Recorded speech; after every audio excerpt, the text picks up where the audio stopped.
Você está sabendo pedir para Deus o que você necessita?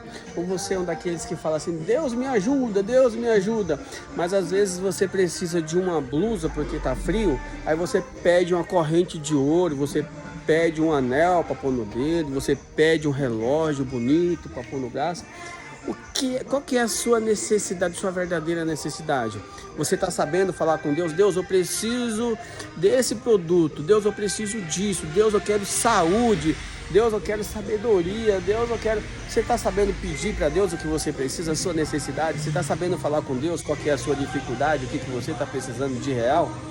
Se você não sabe, procura entender a sua necessidade, porque a Bíblia fala que você não sabe pedir para Deus, você não sabe conversar com Deus, você não sabe falar com Deus o que você precisa de real.